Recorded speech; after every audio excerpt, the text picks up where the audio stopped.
The green means that it's on. Hi, thank you all for coming tonight, and thanks also to Artist Space for having us. My name is Lucy Ives. I'm the deputy editor with Triple Canopy, and we're here tonight to celebrate the appearance of 2 new books. The first of which is Invalid Format, Volume 2. It's the second in a series of anthologies that bring together print versions of pieces that appear online at Canopy.com, as well as documentation of public programs like this one that we've done over the years. And this book is published by Sternberg Press and Triple Canopy. And the second book, Corrected Slogans, Reading and Writing Conceptualism, published by Triple Canopy in the Museum of Contemporary Art, Denver, is going to be forming the matter, the main course.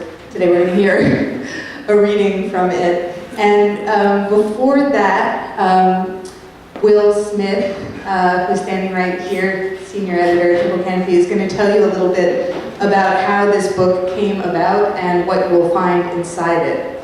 After that, we'll have a performance, and the players in this performance will be Lakpa Bhutia, Jim Fletcher, Sam Frank, Alex Delanois, Ariana Rines, and Jordan Lord. So I'll just turn the room over to Will now. Thanks. Thanks everyone for coming tonight. I think this book, Corrected Slogans, requires a few additional words of introduction. And not only because it's going to be the basis of the performance later. I don't really want to say too much about what's going to happen later tonight, but I suspect that it could leave many of you with the correct impression that Corrected Slogans is a fairly complicated kind of object. It's complicated, first of all, in the way that many collaborative projects can be. Corrected Slogans includes contributions by more than 20 artists, writers, poets, designers, curators, and editors. Too many to really thank personally and acknowledge now. The book weaves together perspectives from different creative practices, but without necessarily synthesizing them into an artificial sense of coherence. And that's not the same thing as saying that this is a bunch of nonsense that we published. We wanted to make room in this book for disagreement and misunderstanding as part of a process of inquiry into contemporary modes of reading and writing in art.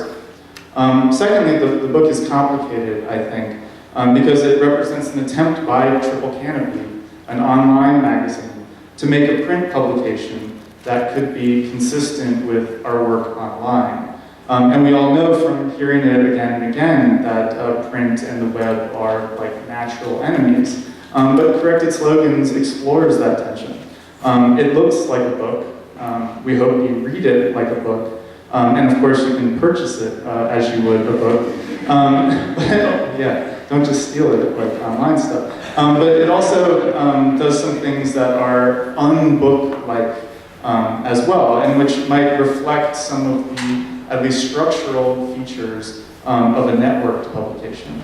What I mean is that the book doesn't purport to offer a fully self-contained discourse operating between its covers. The discussions represented on its pages are part of, and maybe also contingent upon, a wider ongoing discussion around conceptualism in art and poetry. A discussion that actually many of you, I'm sure, are involved in, participating in.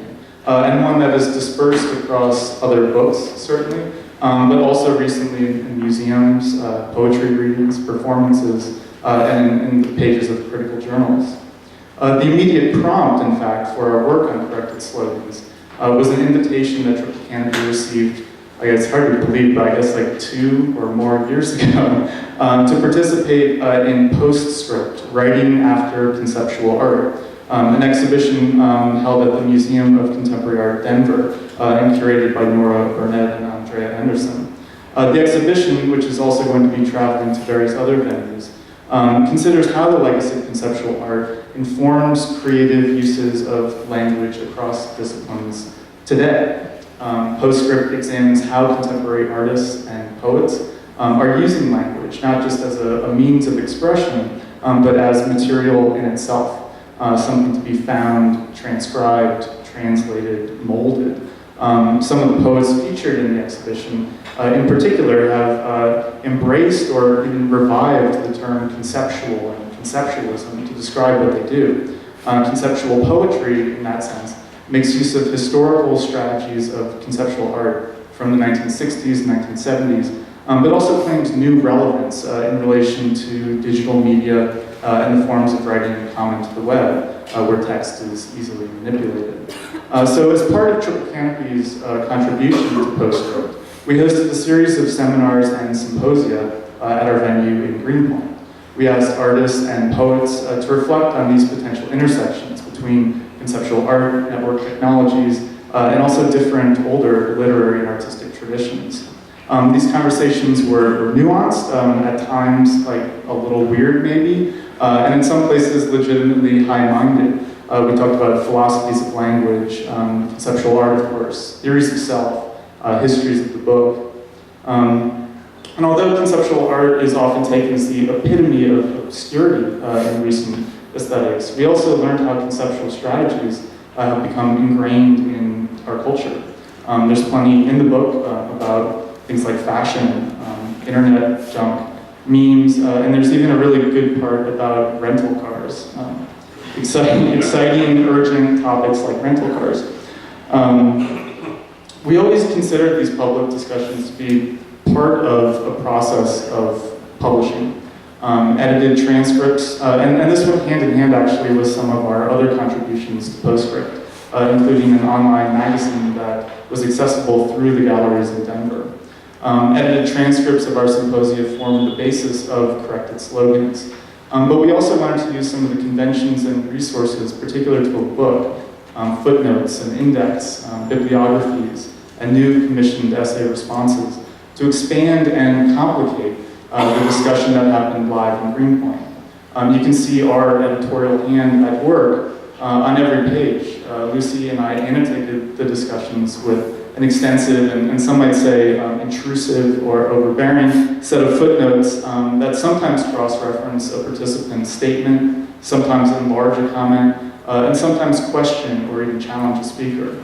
We were really asking what happens when we try to translate, okay, not just transcribe, but translate the form of a conversation into the form of a book. What's gained and what's lost when we represent the discourse that way.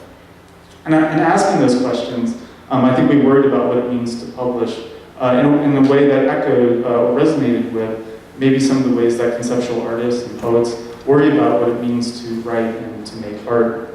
And I think a lot of contemporary publishing, or at least Triple Canopy's idea of publishing, means that we pay some attention to how a discourse can move between forms like a public discussion, a museum gallery, the web, and maybe also print as well. So Corrected Slogans is an important project for me, and I hope the rest of, and Lucy and the rest of the editors at TC, because it underlies, I think, some of the ways that we're thinking about publishing now and will continue to do so in the future. And so you'll probably, if you sign up for our mailing list after you purchase these books, you'll be getting a lot of information about Triple Canopy 3.0, which is our sort of new model of workflow and design on the web. And so hopefully you can learn a little bit more about that from us. So thanks for listening. That's like maybe, I don't know, the moment of clarity or something tonight.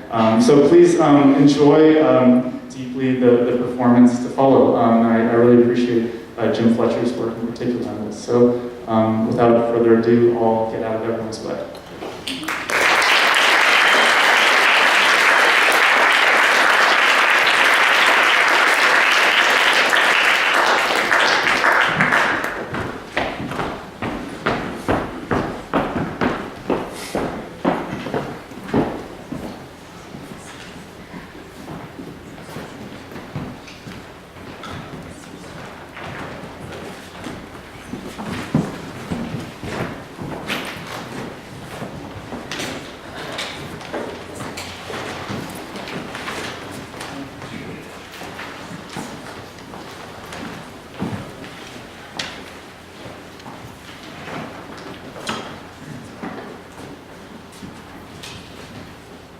maybe we should stay with the notion of reading, period.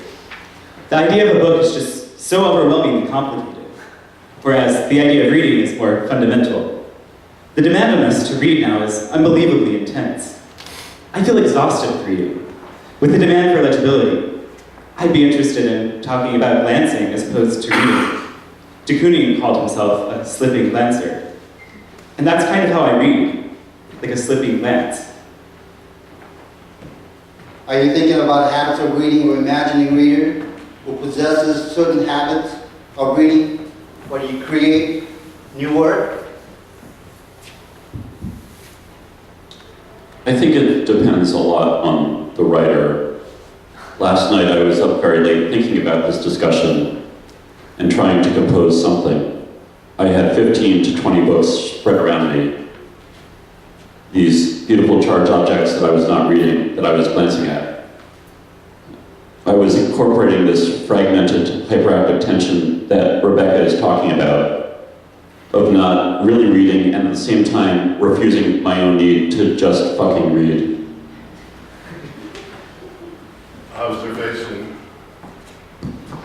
Observation of the conditions under which misreadings occur gives rise to a doubt which I should not like to leave unmentioned, because it can, I think, become the starting point for a fruitful investigation. Everyone knows how frequently the reader finds that in reading aloud, his attention wanders from the text and turns to his own thoughts. As a result of this digression on the part of his attention, he is often unable, if interrupted and questioned, to give any account of what he has read. He has read, as it were, automatically, but almost always correctly. Sigmund Freud, The Psychopathology of Everyday Life. 1901. Translation, James Strachey, 1966. In The Weather, 2001, Lisa Robertson concludes a stanza about the transport of reading with a comma. It was Jessica Grimm, the American poet, who first advised me to read Violette Leduc. Lurid conditions are facts. This is no different from the daily protests and cash bars. I now, unknowing, speed towards which of all facts, words, conditions. I'm troubled that I do not know. When I feel depressed in broad daylight, depressed by the disappearance of names, the pollen smearing the windowsill, I picture the bending pages of La Bâtarde, and I think of wind. The outspread world is comparable Andy to a large Warhol. theater or to rending paper. Someone said that Brecht wanted And the everybody noise to think it makes alike. when it flaps is I want everybody to think alike. riotous. But Brecht wanted to do it through Those communism, swish through the air, in a way. rubbing my ears. Russia's doing it under Promptly, government. I am quenched. It's happening I'm here talking all by about the itself, cheap without being paperback, under which strict government. fans and slips to So if the it's floor working with a without shush. trying, Skirts why can't it stretched work without being taut communist? between new knees, head turned everybody back. looks alike and acts I alike. hold down a branch. And we're getting more and more that way. I think everybody should be a machine. I think everybody should be like everybody. And liking things like being a machine? Yes, because you do the same thing every time. You do it over and over again. And you approve of that? Yes, because it's all fantasy. It's hard to be creative, and it's also hard not to think what you do is creative, or hard not to be called creative, because everybody is always talking about that in individuality. Everybody's always being creative. Andy Warhol, interviewed by Gene Swenson. What is pop art? Everyone in this action was beholder and author. November. These works are recognized as conceptual art, but they also emerge from the conceptual trajectory of Russian literature.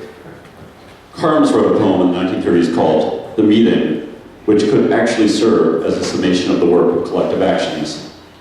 Carms posits an event worthy of literature, and that event is simply the meeting of two people. Now, one day a man went to work, and on the way he met another man who, having bought a loaf of Polish bread, was heading back home where he came from and that's it, more or less. Daniel Carnes. A conversation Matt with an Bay, inebriated Levitch, guest Translation in 2000. Gatsby's Gothic library. What do you think? He demanded impetuously. About what? He waved his hand toward the bookshelves. About that? As a matter of fact, you needn't bother to ascertain. I've ascertained.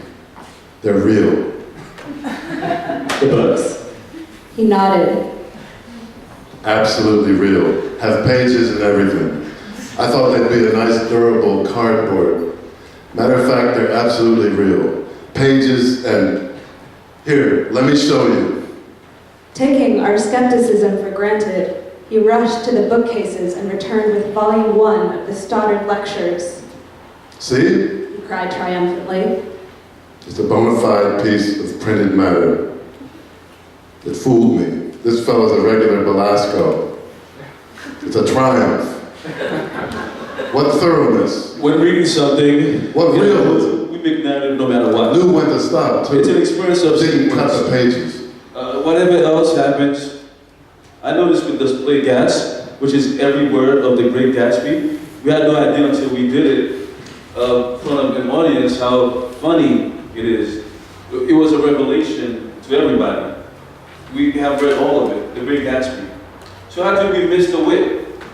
It's as witty as Oscar Wilde. Although Oscar Wilde has signaled his work as being funny, but this is something that only manifests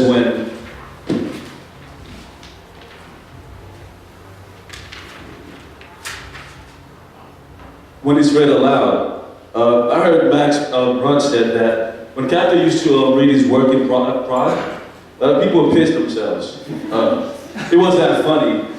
John Ashbery is another example. Harry Matthews pointed out that people sometimes find Ashbery difficult, and that's a part of reading Ashbery. It's a huge pleasure. But when his work is read aloud, when Ashbery reads slowly, It seems to me that that since totally 1950, dissipates. in some ways, Text change. for several decades before, we have been working with the performance model of the poem, for which the written versions serve as the notation There was a point in my or life score. Jerome when I thought maybe I would stop making art. prefaces Because and other I really writings, feel comfortable 1981. developing a persona or a strong identity. Before I just gave up completely, though, I decided I would try to become anonymous. I wanted to reduce my art to a very basic unit. The first thing that came to my mind was a potato. I have a skill. I'm able to cast from life. So I cast a potato, and I hand-painted it to look exactly like a potato. There was something very satisfying about that. But it couldn't be the end of my process. I decided to make more potatoes. This whole symposium was explained to me as a rethinking of self-expression. I'm confused about the critique of privateness and the individual, the problematic romanticism of an individual doing stuff alone in a studio, making a painting, and the need, or really desire, that you are expressing, which many people share, for conversation. Maybe I'm just being ridiculously romantic. I don't know how to express this properly, but there's a seesaw. On one side, there's this critique of self-expression. And on the other, there's a deep desire to receive, read, or care for other people. I don't know how to get away from self-expression.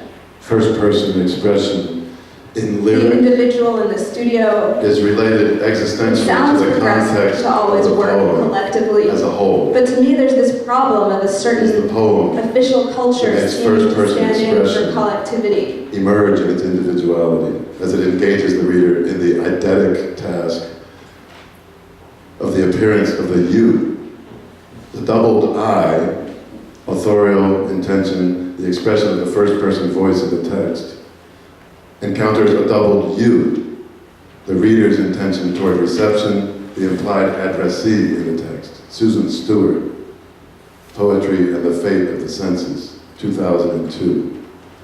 I'm so sick of being afraid to say that when you rent a car, they have 2 keys, but they're attached together, so you can't get them out. I've lived my life this way, thinking, can you get them out?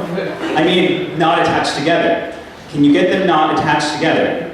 The royal you. I fucking think this all the time, and I'm scared. I can't go number 2 correctly, because I'm thinking this. No. Okay? No, you can't. You can't get them apart. What do you think I do when I'm somewhere? I look at the thing, the ring thing. You can't get them apart. 2 keys. Okay. Question.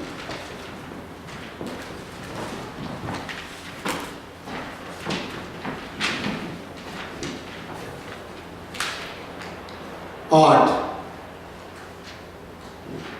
Something that someone else made.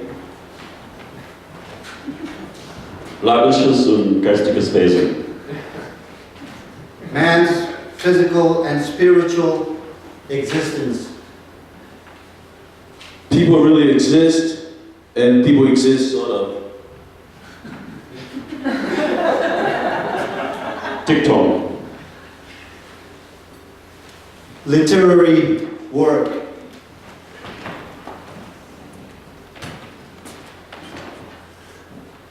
Written thing. Unfassbar.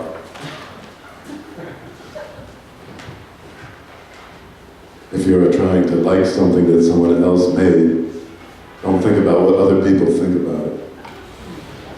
Besides the fact that talking about a lot of people, or the people they get along with, makes it difficult for you to get what they mean. Unfathomable.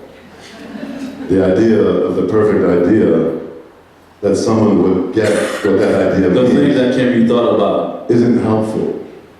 At least when it comes to something which is thought about, because all that says is that people are like this and people are like that. It says that people really exist and that people also exist sort of. Original. Though nothing really cares either way. Original. Poems and things that you can see and things that you can hear are made to be thought about, and other stuff like that don't care about you.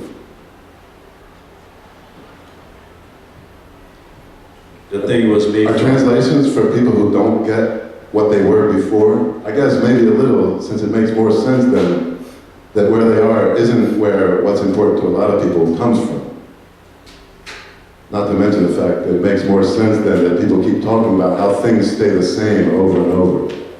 Problematisch.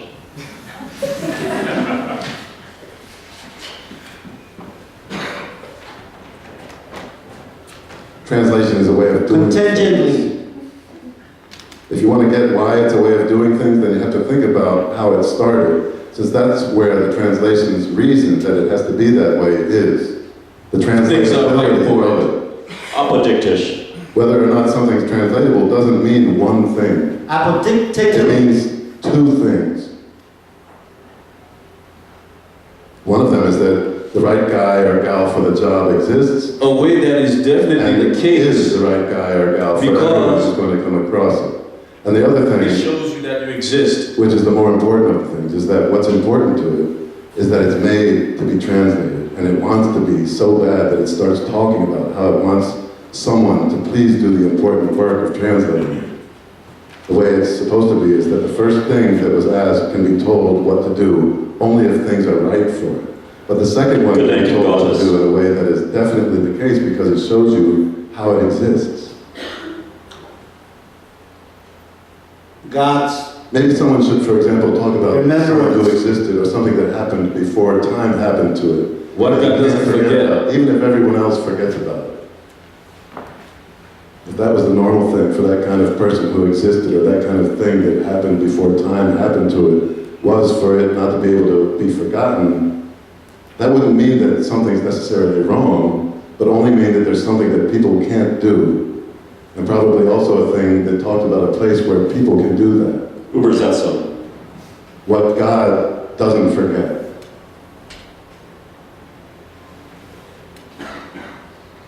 Translation. If a way of thinking about translation that doesn't let you not think that way exists, Translation. would they not really be translatable a little? The question about whether or not the translation of particular things that were made by the things used to write and speak is something that someone wanted to happen should be thought about this way.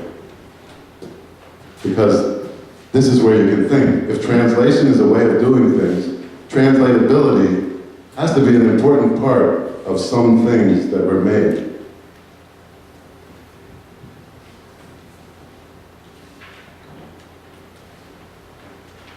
I worked with the text by placing the French on the left and the Google text on the right. And then I kind of let myself go in the middle. This is the demonic part. The first word of a season in hell. Yadas, made into jewels and daggers.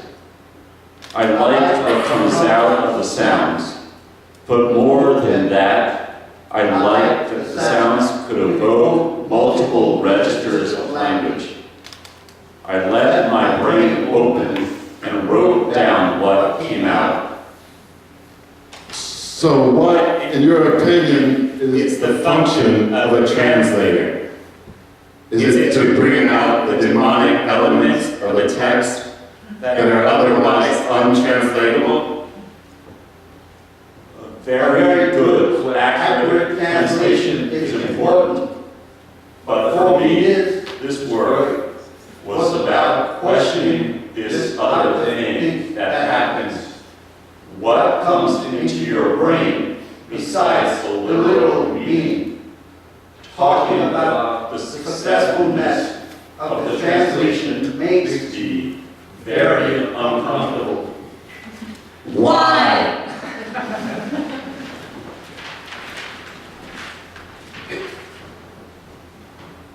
I think I want to hide behind the other figure, hide behind the relationship that translation proposes.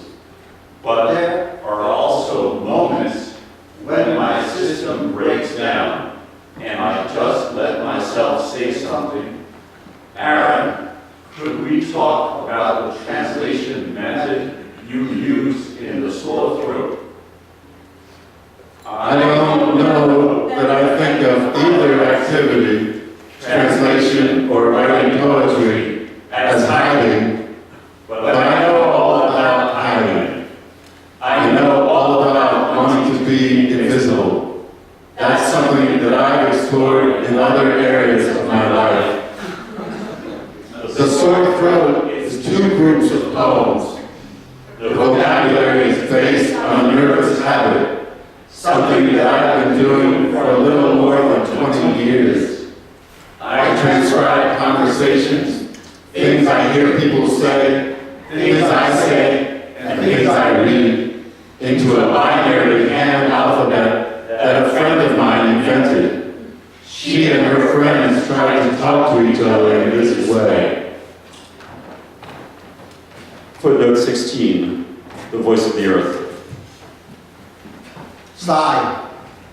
It's a word. For kind of sobbing. Sobbing. That is a kind of weeping, a whine, a gasp, a sort of sigh. That is talking out of the throat. Gasp. Aaron Kunin, The Sore Throat, 2010. I believe in an Footnote ultimate 17. and an absolute rhythm, as I believe in an absolute symbol or metaphor.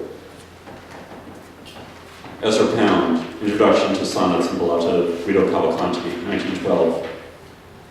Footnote 18, The Joy of Understanding.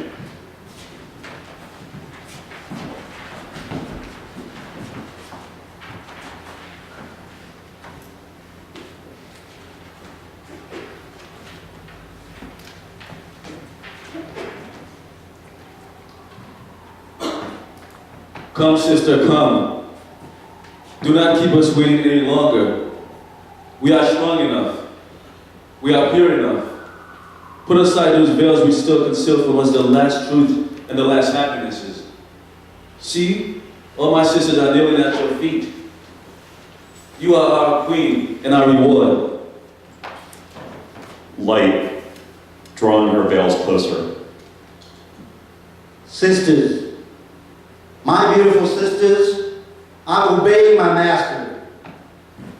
The hour is not yet come, it will strike, perhaps, and I shall return without fear and without shadow. Farewell, rise, and let us kiss once more, like sisters, lost and found, while waiting for the day that will soon appear. Maurice Maeterlinck, The Bluebird, 1908, trans, Alexander Teixeira de Matos, 1910, ellipses and original. Footnote 18.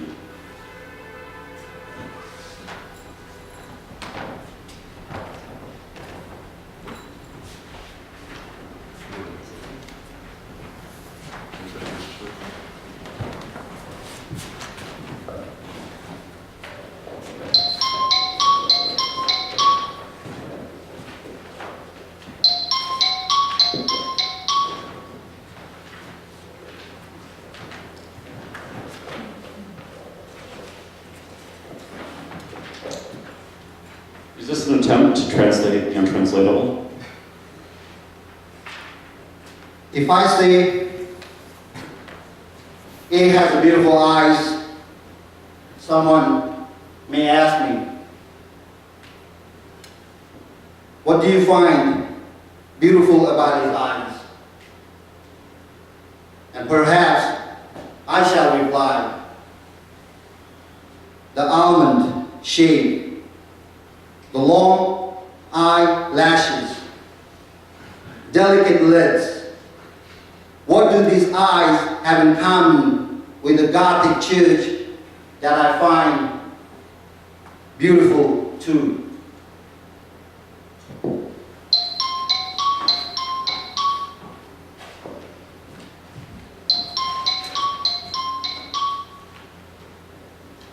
Maeterlinck writes, All masterpieces are symbols, and the symbol never withstands the active presence of man. One should perhaps eliminate a living being from the stage. he continues. Will the day come when sculpture will be used on stage? I do not know. But the absence of man seems essential to me.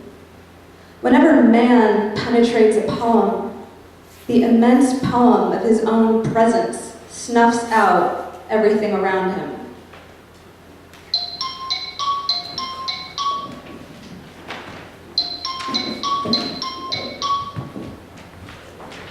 Will the human being be replaced by a shadow?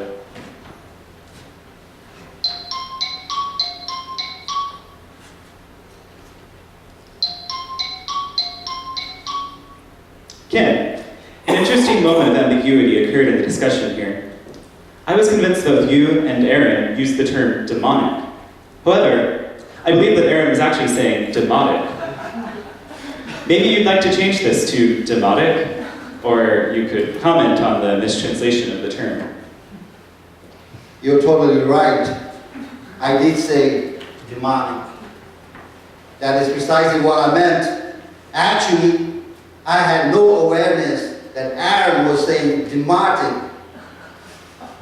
I think I was also spacing out a bit at that moment, and then latched onto what I heard as demotic.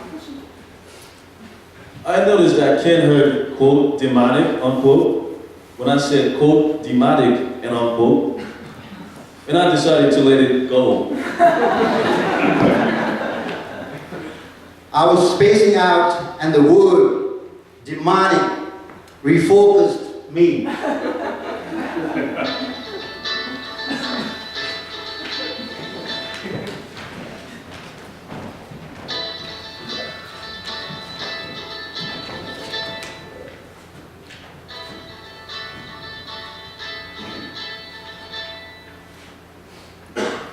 Inside, a fine fruit shop, dead, taped onto green screen, a bunch of local arrow signs from Whole Foods, pointing it at Emmeline. She's carrying a Whole Foods basket, or is she carrying one of those -1 bags?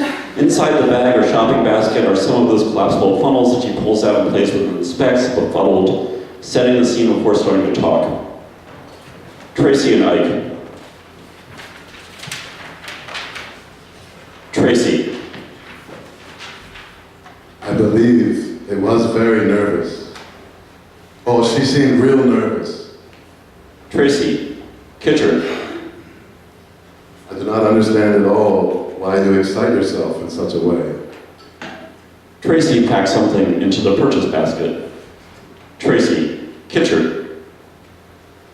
Oh, is it actually the loving of Yale?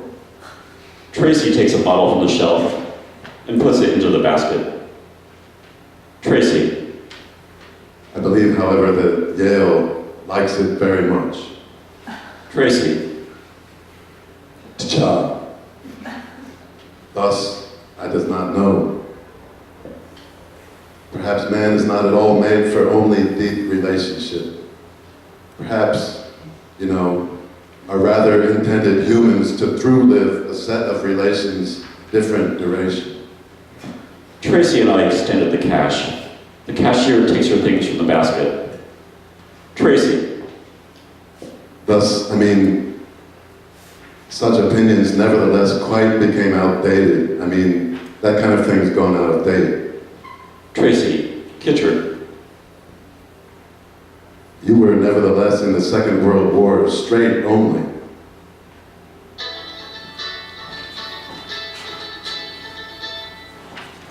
Failure. Pages 74, 79, 112. Of Ben Jonson's play, The New Inn.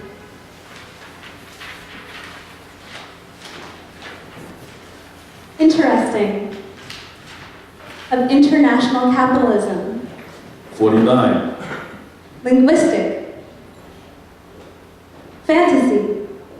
55. Feminism. See also heresies. Lepard, Lucy. Mesmer, Sharon.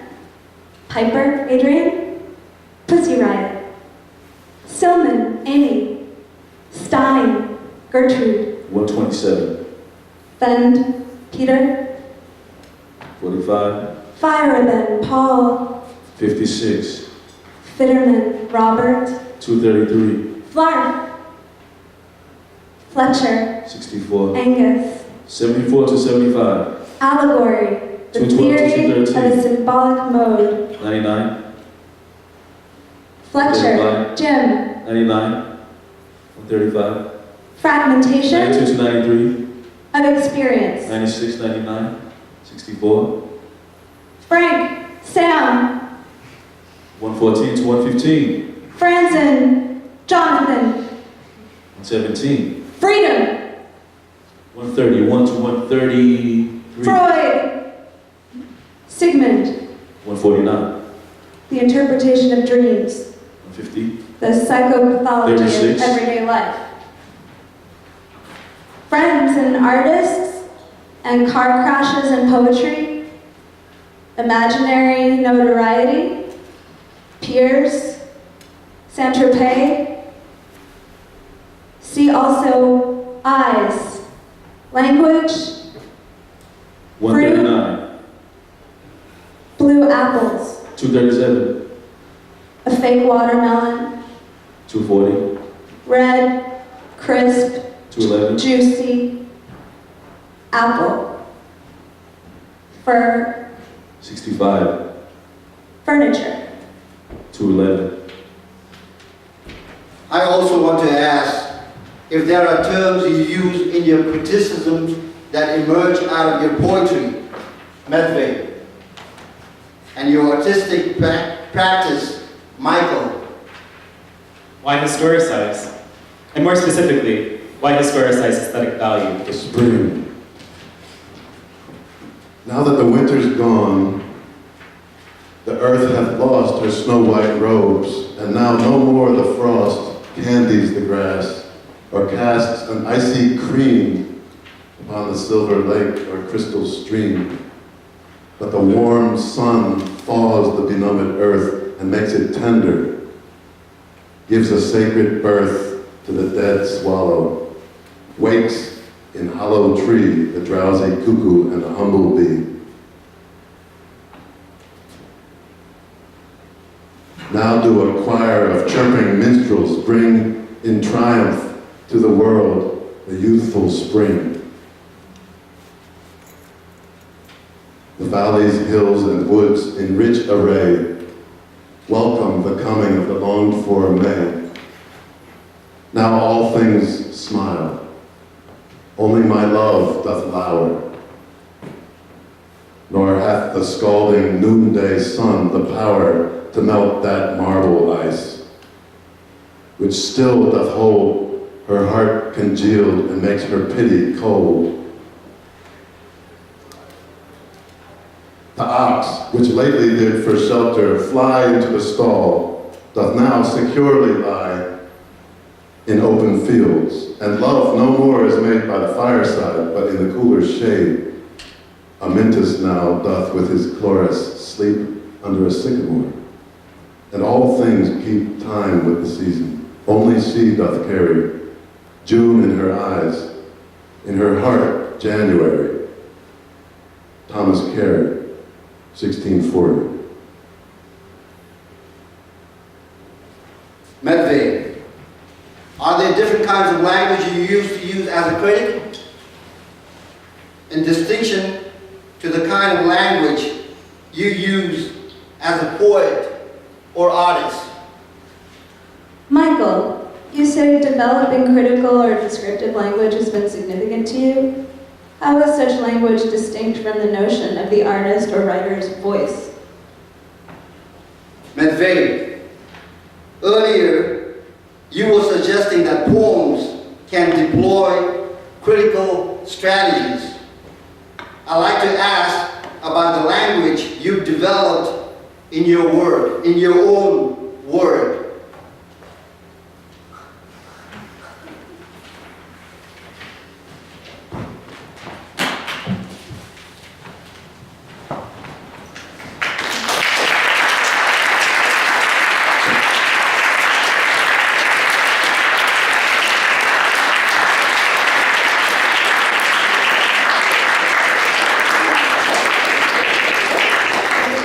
Thank you everyone for coming. There are copies of both of the books out there if you'd like to check them out or hang around and have a drink with us.